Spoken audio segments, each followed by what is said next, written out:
Ladies and gentlemen, around the world, here at home, guess what? Dynasty is out. Right this moment. I'm Greg. I'm Matt. And we're the bottom tier guys. We got a lot to go over today. However, before we do that, we have one very important piece of information to share with everybody here. Happy FaBsgiving, people. Do. Thank you, Matt. I love FaBsgiving. that. That was the song. That's such a good little tune for it. That's perfect. It's like a sequel to Tequila. I love that. Yeah, except just That's FaBsgiving. It's going to be the new theme song. Anywho, FaBsgiving, everybody, because we are American, because our cultural values take precedence over everybody else's. And because we won the World Championship. Woo! USA, USA, USA. We have invited on a very special guest as we will be doing all of this month. Ladies and gentlemen, friend of the show and local luminary, Jaime Besset joins us again today. Jaime, what's going on, man? How y'all doing? Glad to be here. We are glad to have you. Always a fun time when we can have people drop by the old bottom tier studio here. And we're just going to jump right in, right? Let's. Well, we were discussing, and I was like, well, we got to have to start recording because, as you guys know, like it has been a big week for Flesh and Blood. A lot of stuff. Absolutely. Yeah, we were just looking at the Worlds. Michael Hamilton taking the first Worlds. Jamie, like the great player let me stop you really quick. Get a little closer to the mic, if you will. Got to really eat Closer? that mic. You Yeah, better? You got to really get your lips up next to it. Oh man. Be a little creepy with the mic, Jamie. It's okay. How about now? that's good. much better. Okay. Beautiful. Thank you, sir. Perfect. Wonderful. So we were talking about Michael Hamilton taking down the first Flesh and Blood Worlds, becoming quite a household name in Flesh and Blood. Yep. is. He's the guy at this point. Yeah, and he played Icelander every single round, right? Didn't Every abandon round. her at all. Yep. Drafted, all that stuff. But one of the reasons, Jamie, not only is it FaBsgiving, but we had you on the show is you were actually at Worlds, not competing, but you played in the calling. Correct. You Yeah. lucky Yeah. dog. Yeah. So before we jump into how our winner is and all that stuff and the controversy that I have, Ooh, even though I'm really proud Matt's of it. got a controversy. This is going to be a spicy episode today. Not really controversy. Michael Hamilton, if you ever listen to this, I don't have a controversy, but love you, I buddy. do have a point to point out. With that, how was it? How was the experience? How was the whole tournament and everything? Oh man. So to give a little background, the big events I've been to is like the Vegas team events, and then I went to the Second Pro Tour in France, and I actually played in that, and then the Worlds event.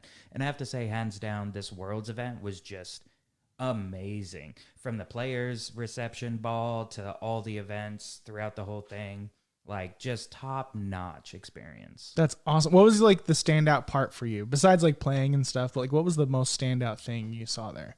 Just the sense of camaraderie, right? Like all these Flesh and Blood players having such a big love for the game. Like during the players meeting, James White was there, the professor from Tulare Community College was there. I got to talk to him a couple times. That's which was awesome. Cool. But just like the announcement with James White, like revealing the Weta statue for Prism, I believe. Yeah. And throughout the day, like him just walking around the convention hall, stopping and talking to people. That's so cool. It's just like, That's this incredible. is the creator of this game, and he gets to see all these people here who love his creation. Celebrating what he's kind of brought into the world. It must have been fantastic. He must have been honestly, if I was the creator and it was this well received and having the first Worlds, it was probably super emotional for him for sure. Oh man, and he was there at the cosplay contest on Saturday, I believe, with his daughter and I believe his wife. But they were just like, can you imagine being that person to create this world and then get to see it brought to life by essentially strangers who love the work almost as much as you do? Man, That's kind of the dream. it's really actually. well in the heart, Right? Yeah. I straight up, I'm sure, during the conferences and stuff, when we got up in front of people and we were actually talking about stuff, I 100% would have started crying every time. There's Right? no way that I would have been able to actually do it. I would have just been I would have passed out, I know, 100%. I believe that's called winning life at that point. Yeah, pretty much. Right? I mean, it's been it's been 3 years. It's been really Tolarian, speaking of right before he went to Worlds and announced he was going, or his announcement video, he was talking he did the whole clickbait thing of there's only 2 years left in Flesh and Blood and counting. He was saying it's going to be a game that lasts forever. What was Going back to that announcement, like I don't know the details of it. Like what was announced with like Tellurian? Like what's going on with that? So they left the details pretty light, but they said that Flesh and Blood is going to collaborate with the Professor on something exclusive. But that's pretty much where they left it. They're just like, it's a big thing coming. But Just enough to get people interested without giving enough away that we all get to start chewing over like the particular little details and stuff. right. And James White also pointed out that like the Professor has been a big proponent and champion, of Flesh and Blood with his videos and bringing people in. So he's like, we wanted to reward this by doing a collaboration with you. So And like really, that's really cool. Like, actually, like in the collectible card game space, like the Professor is just he's kind of like in a tier of his own. Like there's us who make our own content. There's other people like in the Flesh and Blood community, but overall for like the entirety of this sort of genre of hobby, TCC is like one of, if not the like most well known brands sort of going right now. Oh yeah. So it's a huge get to get him, not just being a big proponent of the game and a big fan of where it's going and everything, and the game itself, of course, but to have him actually put his name and put his his influence behind it, like that's crazy. it's a big deal. Like to me, like how I kind of read it was like, it's a big deal because like the Professor is a huge, also like he's a Magic player. He plays a lot of Magic, the Gathering and all that stuff. But like lately, it's been very fascinating because like a lot of players that play Flesh and Blood came from Magic. I would say, 100%, yeah, Totally. But also like I feel like in recent like months, like the past few months, that I've seen an increase in our community of like people being like, it's time to jump to Flesh and Blood because like Wizards of the Coast and all that stuff is just kind of doing us a little dirty over here on the Magic scene. So like it's kind of interesting that like the top proponent, I would say, that talks about Magic that is well known in that space too, is also like, yeah, I'm kind of hanging a hat a little bit over here now. Like that's a huge deal. Like for Eggs in many baskets. like yeah. that's huge deal for people to come over and stuff. So that's crazy. And right, there's no law saying that you have to only play one. Right. But That's good. If you had to choose, I mean, if you want to play competitively, like you put your chips in one side, right? Right, yeah. But like seeing a lot more people become interested because of that, and also because of the recent things going on there, which I'm not experienced enough to really know, but like it's pretty cool to be able to see like Flesh and Blood is like gaining a lot more lately with them. It's a great gateway, and really anything that grows the hobby is something that needs to be celebrated, whether it's a little thing, whether it's a big thing, whatever we can do to grow the community and expose people to just the fun that Flesh and Blood is, the better off we're all going to be in the long run. So hats off to all of those guys. Yeah, that's awesome. So what did you compete at Worlds? Like what were your things that you went and did? So I kind of focused on Commoner and Blitz. Like Heck yeah, Commoner. Yeah, we have a local Commoner league here. Thanks for getting me prepared. Yep. The calling, like I wasn't very happy with my deck. I made a big change right before the tournament. I was playing Viserai, and I took out the Belittles and tried that list.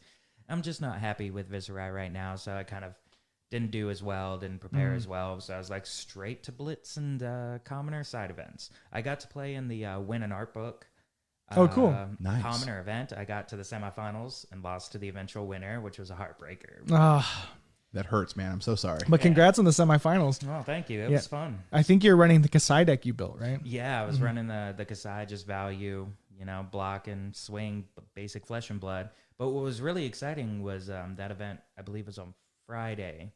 And on Friday during the side events, they were handing out Dynasty packs, which was really cool. So we all got like a sneak peek of Dynasty. Heck yeah. Yeah, that was very cool of them. What a great way to drive the hype. Absolutely. Like that. That's how you do it. You give them just a little bit. Yeah, you want to buy more of this. Exactly. Try it. If you like it, come on back. Talk to me then. Right.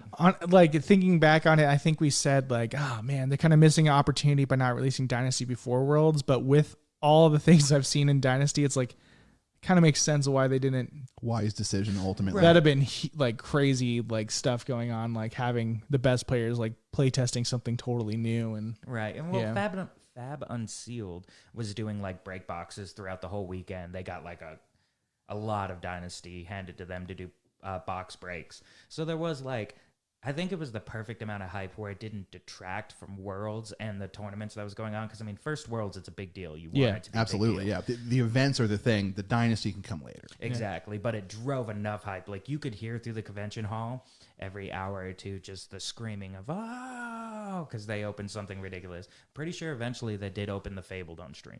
Very Yes, which is, for those who don't know, is a Command and Conquer. Yeah, the art is beautiful. Yeah.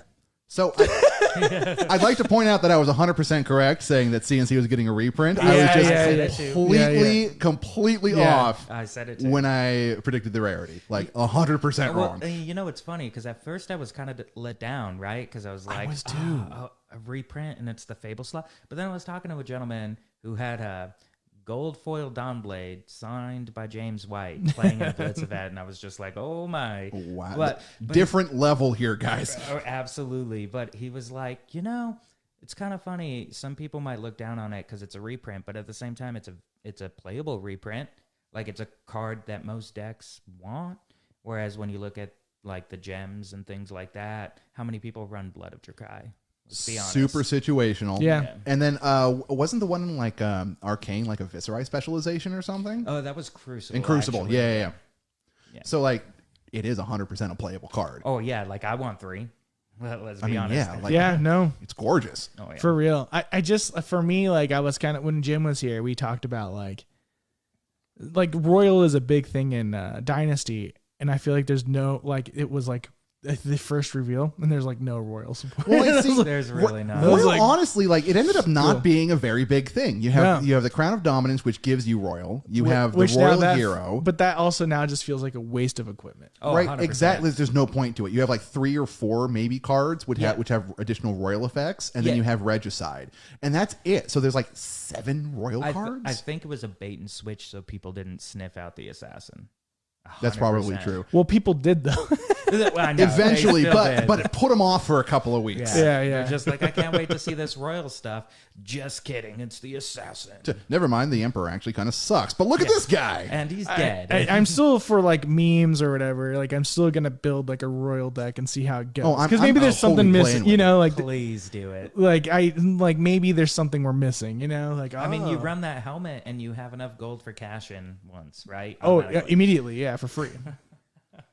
So free bad. cashing's not Cash bad, in, right? Cash in It's Leviah, also baby. not good, Greg. No, It's not. I know. It's not. I know. Unless it's the first turn, then you're like, Yeah, if anyone can make it work, though, it's you. thank you. No, 100%. Matt, you are a creative fella, and your deck lists are always interesting. Terrible. Yeah, that's correct. Have I won? No. Hey, it's okay, man. You're doing all right. You're having a good time, and that makes you a winner in bottom tier's eyes. Right. Right. Well, let's go back to the meat and potatoes. Michael Hamilton, USA, won Worlds using Icelander. America. Super awesome. We're the best in the world. Again, like always. You know, we're on top. Sorry, planet Earth. But it's exciting. Like, it's really, really cool. With that, here's my controversy. You ready for this? He never played a drill mine. Or more importantly, in Blitz, he never played Wesley Dong's Prism List. That Prism List was made to decimate Icelanders. So Wesley's met him out there, kind of became fast friends. But on day 2, he 8-0'd on day 2. He won the draft 3-0, and then he built a Prism deck with help from local player Emmanuel and Spencer. They kind of put together a Prism list that preys on it, and he played 4 Icelanders and an Oldham in Blitz. Destroyed them. Easy money. That's huge. But like, I feel like Michael Hamilton didn't get to. I'm stoked he won, and he like the RNG or whatever of him like avoiding all that, perfect. But he missed the hard matchups.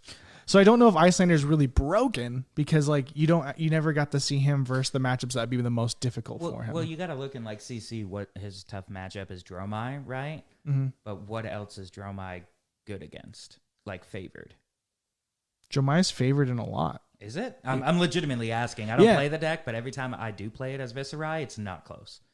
Like you win with Viscera? Oh, yeah. This is a good matchup into Dromai if you can keep her from getting the dragons out and building up that AB. Right. Honestly, So that makes sense. It does depend but on the player, but I feel like Dromai doesn't have a weakness. Dromai doesn't have any like Guardians? really like super explicit, like she's really bad against this sort of deck. She's nice and like right in the middle where she can go kind of either way, depending on whether you build it like to be really ally heavy or to go really tall and you play a little bit more like Prism.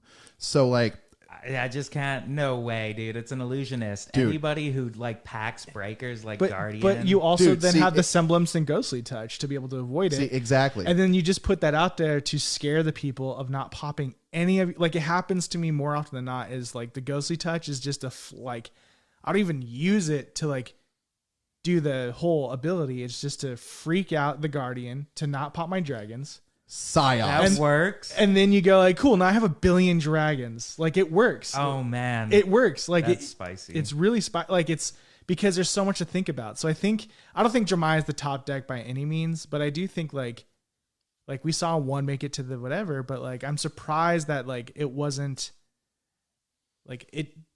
used more. Like I feel like there's a huge counter to Icelander, and I'm so surprised that the biggest thing used with Dromai is extremely situational, and because of that, you don't have the consistency you necessarily need. Right. So I'm not surprised we didn't see a lot of Dromai at Worlds. I think that in the next 6 months or so, we're going to see her start to float up a little bit, especially as like heroes like Briar and stuff get closer and pass into Living Legend. which never happened, which is kind of crazy. Which didn't, which is insane. But especially like when that sort of stuff happens and we start seeing a little bit less fear from the Runeblade class, I think that Dromai is going to get pretty good, actually. I mean, yeah, I don't think she's a terrible hero at all. Don't get me wrong. But it also, that is the RNG of a card game, right? You dodge your bad matchups and you make top 8. Right. But also, like, I mean, Michael Hamilton probably has a way to win, and he probably would have won no matter what. Right. Oh, yeah, he's a good player. I'm gonna say that for sure. Yeah. However, it's just like interesting. Like he didn't get to he kind of avoided the hard matchups. Like you said, he avoided the Prism. He avoided the stuff that'd be hard for. And don't forget, he squeaked in on 8th seed. Yeah. Like, it was close. Yeah. So, but good. Like, I'm stoked. Like, everyone saw it, like, said Michael Hamilton's going to win it. And sure enough, he did. And it was like, that's awesome. Congrats. That's incredible. And I'm stoked you're the first world champion.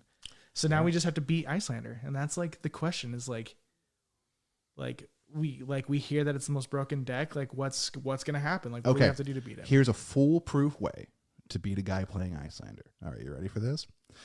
First turn, you just smack him in the face and you run away. Problem solved. Yeah. Yeah. Sadly, I mean, that's kind of what we're at right now. Because, like, I don't know about you guys. I hate playing against Ice.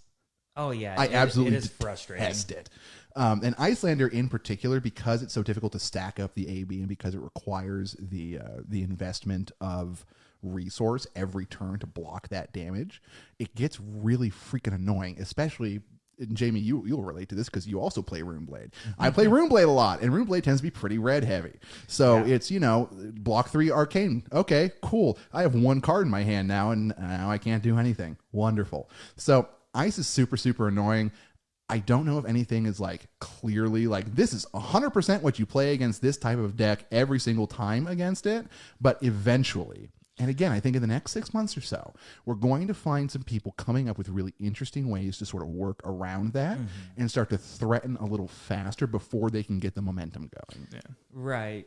One thing is like we could see a potential ban, right? Like the Stormstriders in CC like they did in Blitz. I don't know. It's hard to like say what they will do or what they won't do. But the issue with the deck right now, or one of the issues in CC's particularly, is once you hit like 16 life, they can just kill you. Yeah, if you ever don't have a hand with Stormstriders, they could just like Emeritus, Waning Moon, and there's something else involved. But it's just like bam, bam, bam, you're dead.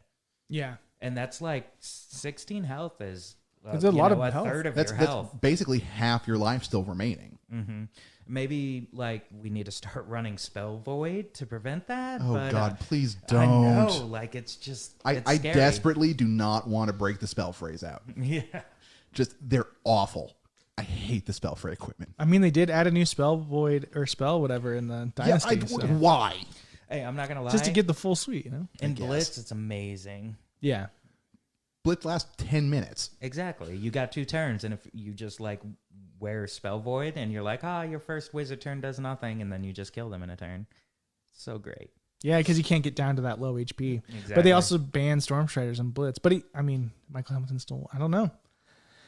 That'd be interesting. It's an interesting time, whatever way you cut it in Flesh and Blood. If they get rid of let's say they get rid of Storm Striders, like, I think it'll still be a great deck. It's still going to right, but it's like also getting rid of a legendary for. That's the hard part, right? Yeah, it just kind of like makes you feel sad. And maybe that's why they banned it in Blitz, though, is to like test the waters and see how it goes. Well, I mean, given the reaction everybody had after they nixed it in Blitz, I don't know what's going to happen if they nix it in CC. Or like maybe they ban Chilling Ice Vein. Maybe they do. Maybe. But that's a common. That's like, I don't know how many they run, but probably the blues and reds. So that's like 6 cards. But I don't know how that announcement would be either. It's like, look at this guy who won Worlds. Congrats. We're banning this. Nobody ever gets to win with this again. Well, I think it's more than that, because even Michael Hamilton himself said he felt Icelander was the most broken Flesh and Blood deck he's ever played. But but really, like, even the most broken, quote unquote, it's not really that broken. It's definitely on the tip top of like the quality of deck that you can pull out of it, but there are still ways to work around it. Well, right, that's like saying Siege Chain wasn't broken because you could win with Prism. I mean, you could. Yeah, you could. Yeah, 100%. So but it's also saying like Prism wasn't Yeah. broken because you got the instant that forces everyone to stop their turn. You know? Right. Yeah. So Exactly. what I'm saying is, please bring Chain back. Bring Chain back. There you go. We need a new Shadow Runeblade, everybody, please. For me and Jamie. Yeah. For me and Jamie. The next set will be called Flesh and Blood. For me and Jamie. For me and Jamie, yeah. The Greg and Jamie set. Oh, for sure. I'm willing to wager the next set is Light and Shadow. Oh, for sure. Oh, 100%. They I forget exactly who broke this, but I'm pretty sure it was White who said it. In 2023, they're coming out with New Light Illusionist and Shadow Runeblade. Yes, he to did. bring those back into cycle. I'm super excited about that. Me Kind too. of hoping we get Lord Sutcliffe. Oh, Ooh. yeah. That'd be good. Spice. Right? I was thinking Viscera is going to be Shadow Runeblade now. Vis might go. They might do a reprint of Vis. Would they keep the same ability though? It would. No. I wouldn't think so. Viscera is going to resurrect Kasai, and Kasai will be the Shadow Runeblade. And then Viscera will become a Necromancer? Yeah. Oh. Dude. You figured it out, Matt. You figured it out. We have heard special it here. agents from LSS if that dropping in right happens, now. if that happens, I'll buy you dinner if that happens. Oh, a couple of dinners. Absolutely. That's worth at least 1.5 dinners? 1.5. Yeah. Could you imagine a Runeblade Lumina Ascension? Essentially, that'd be fucking. Yeah, sick. I can, and I want it, Matthew. I don't think that's the first curse word. I'm very sorry, everyone. That was the first curse word I did. And Matt puts a quarter in the swear jar. Man, no, I mean like on our podcast ever. I think I just No, did. we 100%. I've done most of it. Okay, cool. Well then, never mind. Well, it's interesting too. The new Light Illusionist card transforms a Spectral Shield like a dragon does with Ash, and the ally has Ward, like Ward 4 on it. or something. Yeah. So I wonder if that's a way they're going to balance the new Light Illusionist, because now Wizard can fight it. I just throw 10 Arcane at you and kill all your allies because you don't have AB10. Maybe. Yeah. Like if they basically just if they do a Dromai basically, it's if they swap out the Draconic for the Light. Yeah, or maybe not even make them Phantasm when they attack, but make them have Ward. So if you just send a big attack at your opponent, or you have a pummel or something, and you just blow up their board while damaging them, that's a good way to balance. Yeah. Well, it might just be I think the next illusionist, the Light Illusionist, is going to be yellow based again, probably. Probably. But I do think we're going to get a normal illusionist class or something like it to just be blue illusionist. I think we're going to get one. Because you're right, we have red and we yellow have so far. We have to have a blue one now at this point and figure that out, which would be Check me on this. so crazy. Dual class Illusion Guardian. Think about No. it. Think about it. What? Think about Why those classes? it. A lot of blues. Then Matt gets his blue illusionist, And you get a guardian. Oh, touche. right? And then it actually synergizes really nicely with what Guardians want to do anyway. The really resource heavy sort of attacks and defensive strategy. I'm legitimately salty about the dual class thing, because I bet my buddy in France that the Emperor was going to be a Runeblade because he was a wizard with a sword. And I was like, this guy's a Runeblade. He's like, all right, bet. Comes out. Wizard Warrior. Which is basically the same I thing. was like, what's a rune blade, bro? And he's like, not a Wizard Warrior because Like, it says Wizard Warrior. technically you're correct, but I hate it. Exactly. Lost $5 on that. Thanks, James White. James White, you owe Jamie $5. If you ever listen to this podcast, we will accept it via post. I'll just take a signature on something. Yeah, there you go. There you go. Sign my soul shackle. But it's exciting time. Like literally, like as you guys are listening to this, Dynasty's not out yet, or Dynasty's not out for us, but it's out for you, which is very exciting. So future you is enjoying that set, which is really, really stoked and excited right now, and we're jealous of you. Deeply jealous. But there's a lot of cool events going on this weekend. They have a special like Blitz event going on for Dynasty where the Super Armory. Yep, the Super Armory where they have the Regicide full art cards. So, which is gorgeous. So you want some controversy, actually? Yeah. So I was trolling the Twitter the other day. Trolling. As I do sometimes. And I came across this fellow who owns an LGS. Yeah. And he was venting a little bit about some of the LSS business practices, and it turns out that in his situation, and this is purely like secondhand, I read it on literally Twitter, so take this well salted, guys.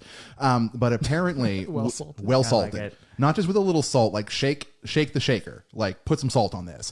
But apparently, when LSS came out originally for like the Dynasty stuff, they're like, no, we're not going to do anything special for it. You just give away, the regular armory stuff, and then after the signups had closed for it, they came out and said, oh, never mind, we're going to have release specific stuff that we're sending out. So he couldn't go back then and sign up for it. He didn't want to sign up for it if it wasn't going to have anything special. He was just going to run a normal event. So the question now is, first of all, can we sort of trust this? And second of all, is LSS actually like trolling people with this? Like, are they saying, no, nothing's going to happen. Wait to see who they get to sign up, and then going, lol, nope, and sending out the nice stuff to like drive up the value of it or something? Like, my question is, why wouldn't you sign up for it? Does it cost money? I don't think it does. The armory kits are free. I don't know how it works. Yeah. I'm unaware of the actual mechanics of all that, not being an LGS guy myself. Guys, if anyone listening to this runs a game shop, please let us know what the actual like backroom stuff is about this. We would love to know like mechanically how this stuff works. To be honest, I don't think LSS. So I think it deserves grace. Like LSS is its own company and it's new. Like it's fairly new. Yeah, right? 3 years is nothing. Once you hit that 5 years, you kind of finally know what the heck you're doing, and especially like at that point, especially with the reveal of Dynasty, and I think a lot of people moving forward, I don't think they realized how much hype they would get for the new Assassins class and like the stuff they're revealing. And so like I'm sure like they got the reaction like, oh, we should do something then, and then they go out there and do that. And so they're trying to figure out that way of like not being too spoilery, because you do have the people that have local game shops that drop information before it's supposed to come out sometimes. Oh, yeah. Where they're like 100%. Yeah, so that's a good take. Yeah, so if they give the regicides out and they have their kit and they know about it ahead of time, right? That something special is going to happen. Some shop will be like, oh, it's an assassin class, and then it ruins their momentum of being able to have a proper reveal. Just kills the hype. So it makes sense of why, like in my opinion, to be able to do that. And also they got to figure out the best way to be able to go about it. Like maybe it's like, hey, if you want to sign up for this, every store has to sign an NDA. Yeah, but that's just a logistical nightmare, right? Yeah. And then how do you track down a rumor on the internet? All it takes is someone telling their friend to snap a picture of their computer screen. Yeah, or it's an employee at the shop, and they like open it and they'd be like, "Oh, I'm a fan," and it's not even the shop owner, so it's not the shop owner's fault. And then it shows up on Reddit, and everyone's like, "Oh my god!" So it's just, it's a nightmare, but also it makes sense because they had worlds going on. They had to do a reveal to get everyone hyped. They couldn't reveal too much information, or it might get leaked out. Like, it makes sense in that sense, but I also see the frustration of the LGS side too, of being like, what? Just sign up. All you have to do, sign up for the main events, because if you think your local players are going to be hyped, then just do it and don't even like fret. You know? Yeah, like there wasn't a lot of local game stores that signed up for it around here for whatever reason, but it's also the same weekend as a Magic pre-release. I was just going to mention that's probably why people aren't signing up for it, because MTG's dropping stuff at the same date. Right. Yeah. Well, this is like November is like a logistical release nightmare, because I feel like not nightmare, but like for the nerd, this month is like There's freaking a Christmas. lot going on, it. man. This is the Christmas month because it's like cool. We got video games coming out that I'm hyped for, that I'm going to be spending time on. Pokemon. That and others, and I was trying not to name God of War, and then like they got books coming out like that are like here for the holiday season, and then you have like the trading card game. You're like, man, my wallet feels empty. You know, like, my wallet doesn't just feel empty; it definitely is. Oh yeah. So it's interesting, but I don't think it's LSS's fault. They wanted to try to keep it under wraps, and that makes sense. Totally, absolutely, So, and like. I'm actually like debating driving the hour to the one place around here that's doing an armory for Dynasty purely because the Regicide card is gorgeous. Oh, yeah. So you guys don't know, but at Worlds every day, James White would go up to the podium with a stack of Regicide maps. Please don't. And say, line up, and you could talk to me, and I'll sign one and give you one for free. Yeah, Almost everyone in my group got one. I didn't. But nice. Yeah, just like Regicide mats signed by James White, handed out. That's so for free. cool. And you get to talk to him. That breaks my heart. Like, it's so cool. It's so cool. I'm so happy for everybody who got to go and got to We're experience going. that. We're going to be going next year. Yeah, Is next year. Bottom tier's ramp up is next year. You'll see us at Colin. 100%. Let's go. Guys, we're calling it right now. Bottom tier next year at Worlds. We're running the Commoner. One of us will be there. Yeah. Oh, that is such a good idea, you guys. Right? Run a massive. The Commoner Cup comes to a calling near you. Yeah. Right? James White, hit us up. Ooh, got chills a little bit. Yeah. World's Commoner Cup presented by Bottom Tier. Just looks like crap. I would love that. No, absolute garbage. Like, literally, we would go to a Party City right before and get those like cheapy vinyl like tablecloths and like No, the balloons that trophy. don't- Like we're gonna go all out on the other stuff, but the trophy has to remain. the bad. trophy will just Oh, be yeah. like a poorly carved piece of wood that we half-assed like spray painted. Like, here you go, congratulations, good job, guys. You're underselling my trophy. Here's your It's a good cold trophy. foil quelling slippers. Have a good day. Honestly, cold foil silver now everyone will want. Oh, yeah. Dude, frankly, the only thing that I want is the cold foil rune chant. Like that. Look, there's a cold foil rune chant? Yeah. Oh like, wait, no, you have the other thing. I have a cold foil soul shackle. Soul I didn't shackle. see a rune chant. It, again, I wasn't there. My information comes from Twitter. So please Oh, apply some salt. I think people were talking about the soul shackle because it's new. It just came out. Were they at talking Worlds. about the shackle? Because Yeah. I want the shackle too. Oh, dude, I worked so hard. I earned that with tickets in Blitz with chain. I was like, I'm gonna earn this soul shackle with chain, and I did. Well done. You're doing all of us proud, Jamie. Yeah, super excited about that. Chain gang represent. Chain gang. Jane, gang. Yes, those are the words, Matt. Well done. Yeah. Have You're you ever welcome. played chain in your life? No, Really? I haven't. Once, actually, we swapped decks once, like 3 or 4 months ago. When it first started, Yeah, exactly. and I was like, this sucks. you were like, this sucks. You didn't like it at all. Well, my brain works different, guys. Come on. Judgment. So I've been playing a tall Viscerai here lately, which is an interesting way to do it. A tall Viscerai. Tall Vis. I'm off the Viscerai head train, to be honest. Honestly, since Chain got banned, I just want to play Chain, guys. Me too. Like Viscerai was a poor replacement for chain. Vis is fine, but I mean, it's fine. Exactly. He's fine. He doesn't get to draw 2 hands a turn, which is kind of Is there mediocre. a reason why both of you aren't playing Briar? Briar's fine. Briar's a red line deck, which is not my fancy. I want blues in my deck. Maybe I also, some yellows. this may be a slightly controversial take. I'm not in love with the elementals. I don't love fusion as a mechanic, and I don't like having to have like 6 different card types in your deck in order to make it function. That's fair. Yeah. Yeah, I think Elementals is kind of like I've been playing for a couple months, and now I understand it. Kind of Exactly. mechanic, Which I mean, yeah. I play Oldham and CC these days, which I know exactly. That is exactly the reaction I get from everybody when I mention that. So I'm not against. My reaction is like, that's awesome, man. I'm I stoked for appreciate you. that, Yeah, Matt. I'm proud Matt, of you. I love you, man. Your reaction to everything is basically, "Hey, good job, buddy." That's awesome. Yeah, That is so exactly. true. I'm really pumped for you. He's basically a golden retriever in human form. It's phenomenal. Right. He's a great hype man. He really is. Yeah, I like Why hype. do you think I keep him around for like the podcast and whatnot? Obviously, his good looks. Yeah, I mean, You guys can't tell, but seriously, Good if, luck. I'm if, dashingly handsome. if you ever saw Matt in real life, like your eyes would bleed. He's so like. It's hard to wake up and look at myself in the mirror. he's not called Christ for nothing.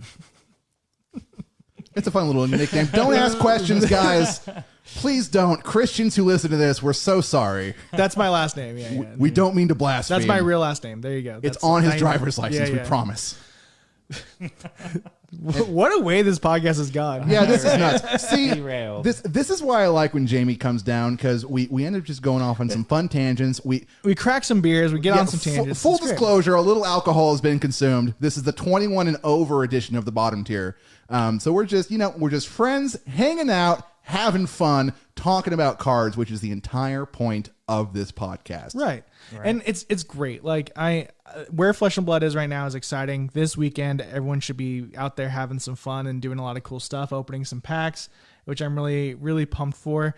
So what's next? Like I feel like this is a turning point of everyone being able to take a breath and make some changes. Like literally last night was the first night in a while where like I was trying to fall asleep, or I guess this morning, I guess my schedule's weird, but trying to fall asleep, and all of a sudden my brain's like, what kind of deck are you going to make with these new Dynasty cards? Like I started thinking of like, am I going to make Arachne, or am I going to update something else? Like, what am I hyped for? Like, so what are you guys like, what are you the most excited like to make right now? Like out of all the things you've seen, what are your thought process on decks that you're going to make? So like right now, I have 3 that I kind of want to build. Yeah. I want to build an Arachne deck because I think that it's just super interesting. It's a new hero.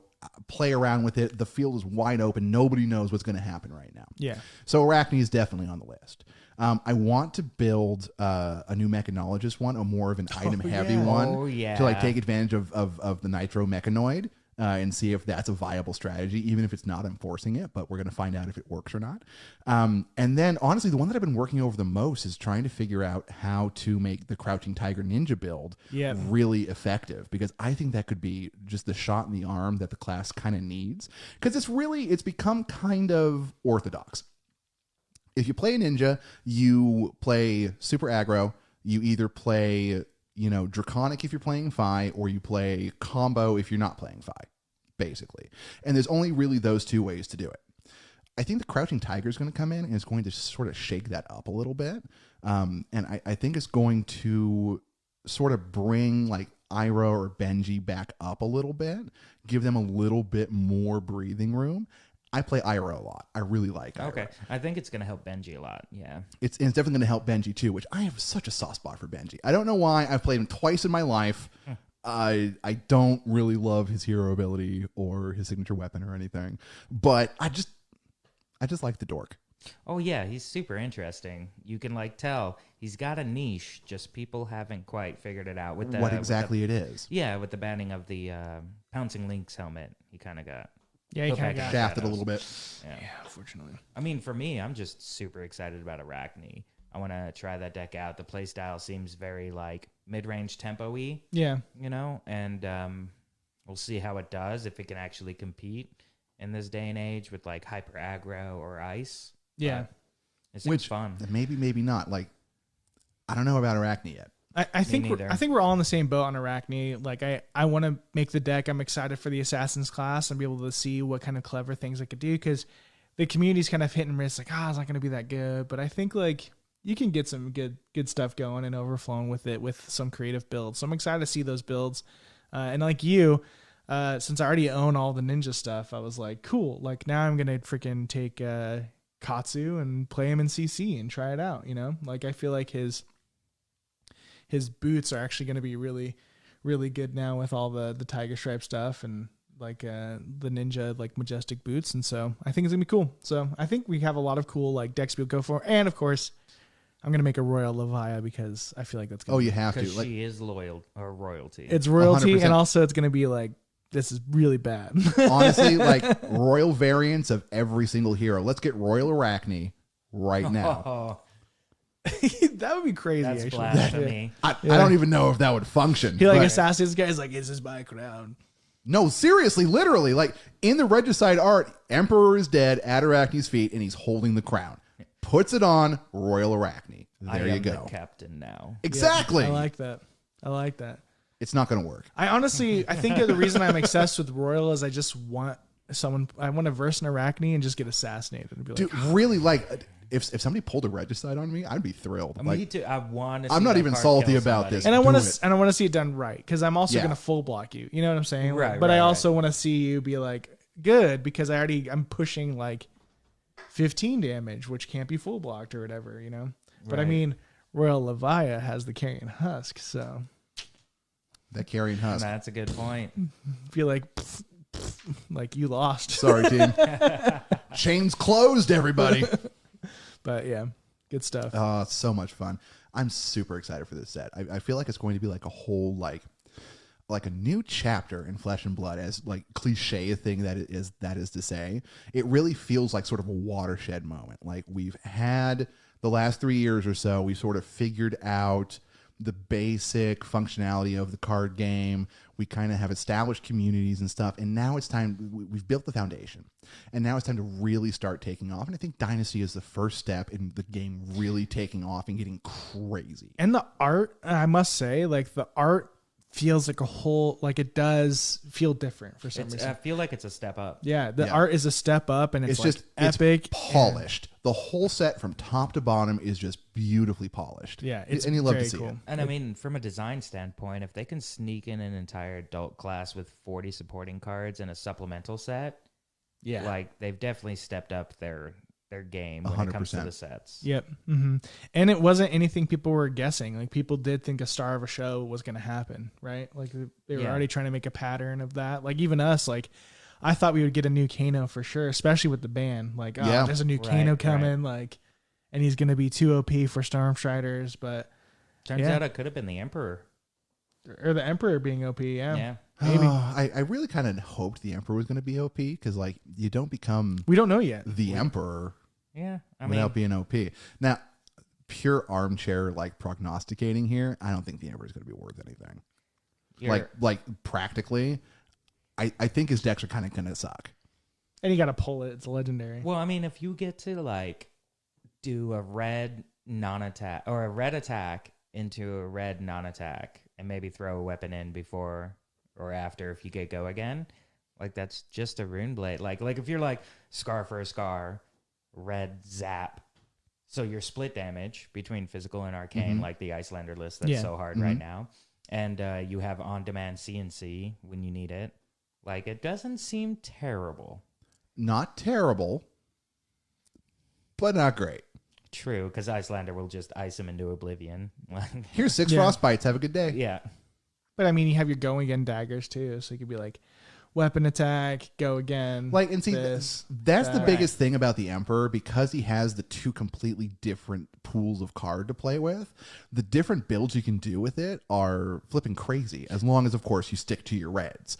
So there's a lot of flexibility in it. Which is the heaviest. So like if you're blocking the 1, you'll need to make sure you block for 4 if they have an attack reaction. But they could have like 2 in there, and you don't know what way they're running. So it's going to be more of a bigger mind game at the end of the day of like, what kind of wizard? It's almost it's almost sort of like what I think they were trying to do with like Shiana.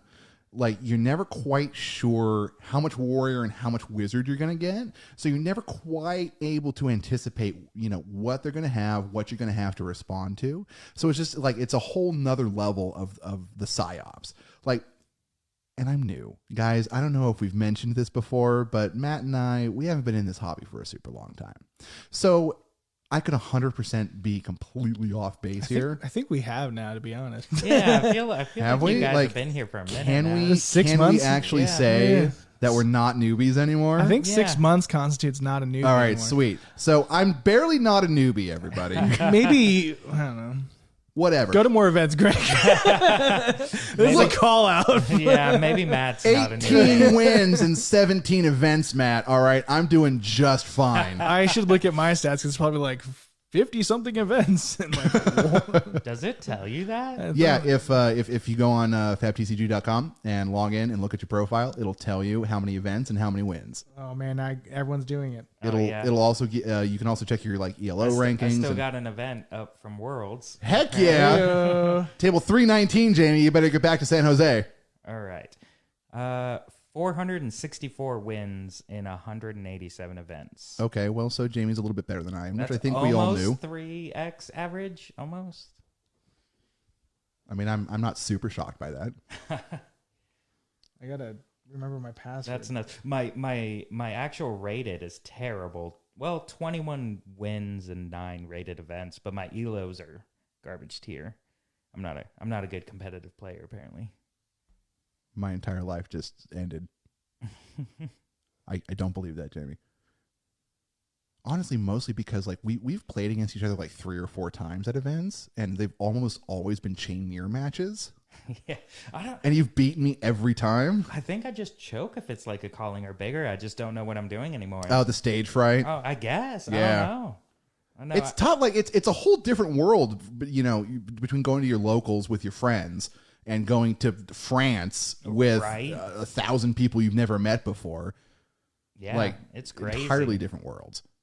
I totally derailed this entire thing. Now everyone's checking their. We're buying time for Matt to look up. Honestly, exactly. I forgot my password. This is going to take up too long. All right, so we'll get back to the point that I was making originally, if I can remember what that point was. You were saying you're not sure if you're going to be accurate judging the Emperor? Yeah, I'm really not, because given sort of the wide pool, there's synergies that I am 100% unaware of. Right. Like I've never.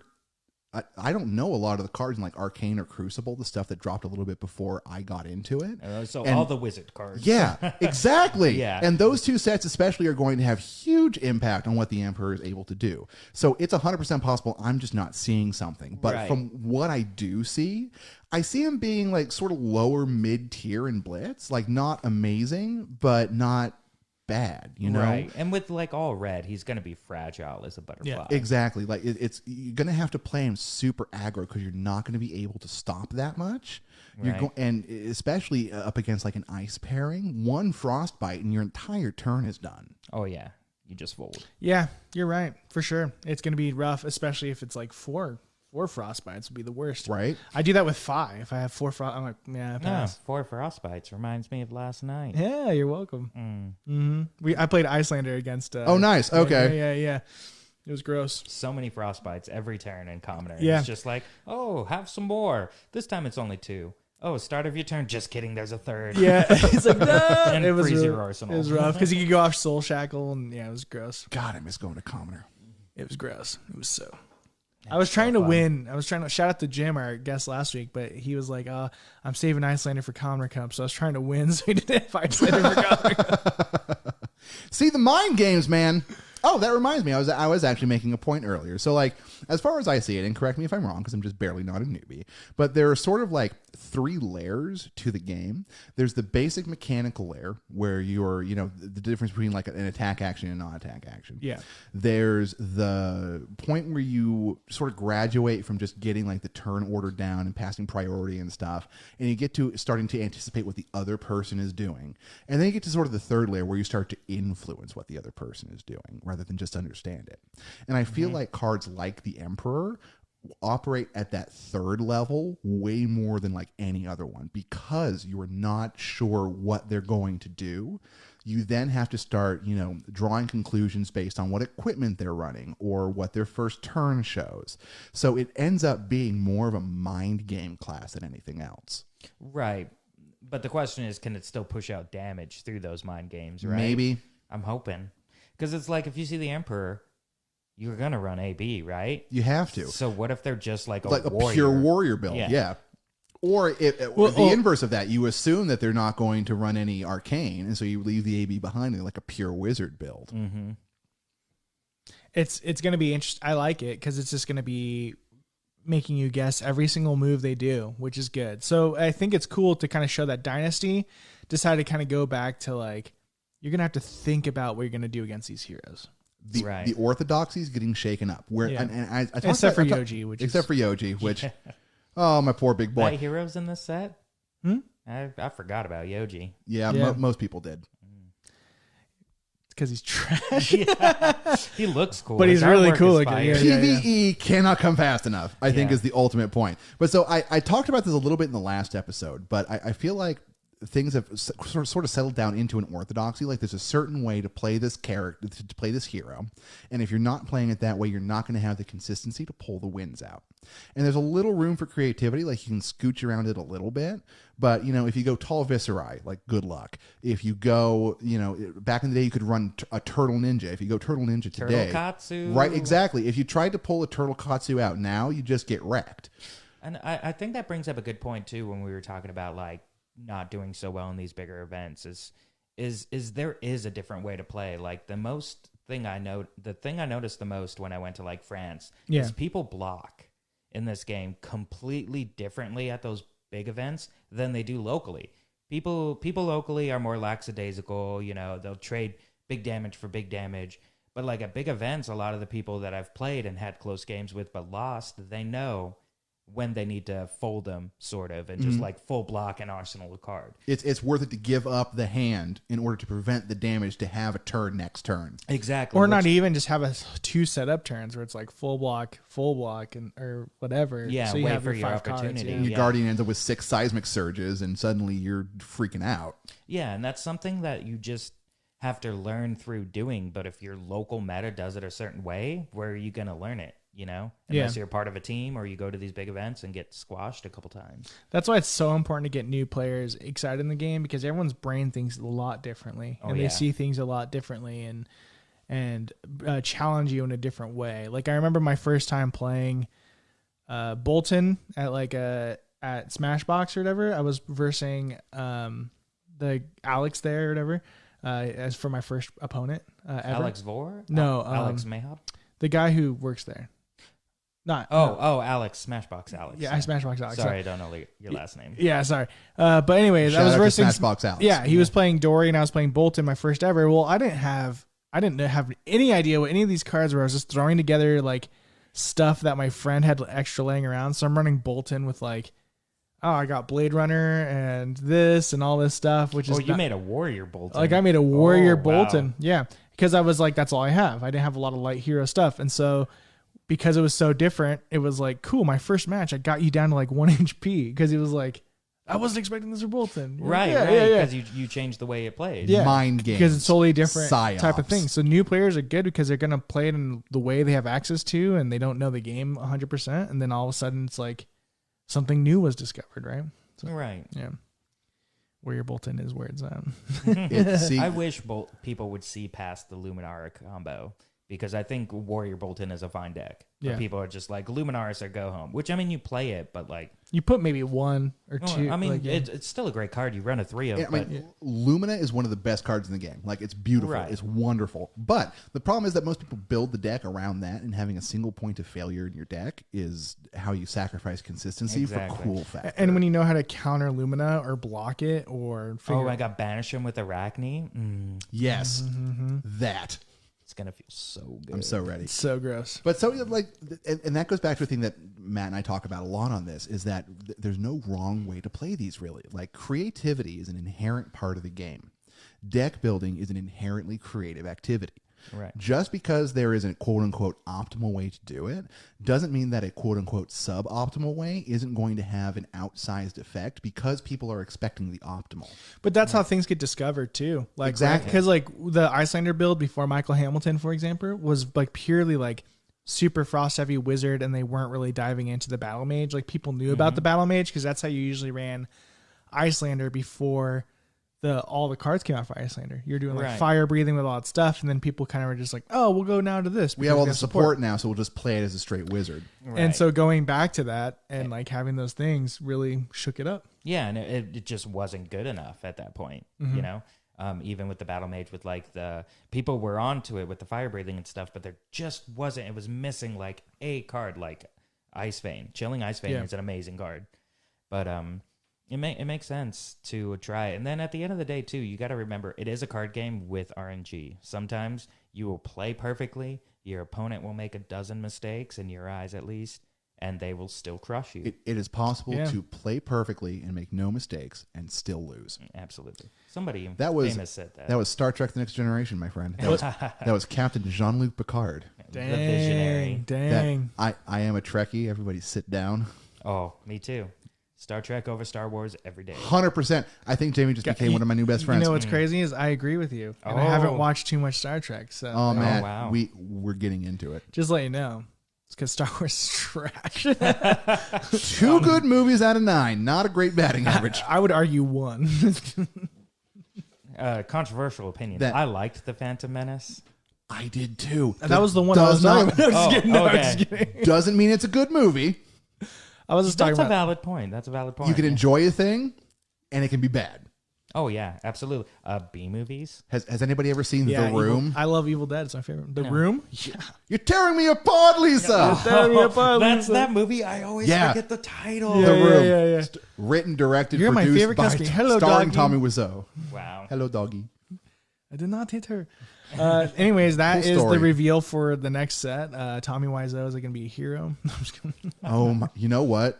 $10 to anybody who gets one of those like blank promo cards and draws Tommy Wiseau's face. Oh my goodness. Like makes Tommy Wiseau $10. into What an initiative. $10. You're my American favorite money. customer. Exactly. Yes, that's specialization. Yeah.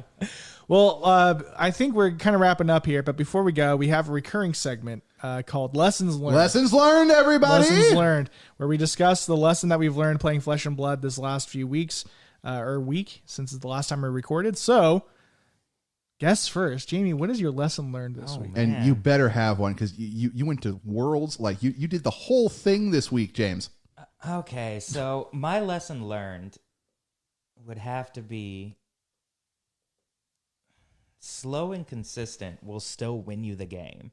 So during that Commoner Cup, the winner was an Ira, and he was just doing nothing fancy, just the basic like block Just value. Standard ninja stuff. Yeah, like my hand does more damage than it blocks, so I'm going to attack. It doesn't, I block. And he went undefeated in a Commoner tournament. Won 5 rounds and then swept top 8 with Ira. There you go. And just See, learn how to do the basics. I've been saying forever now, Ira can be top tier. Oh, yeah.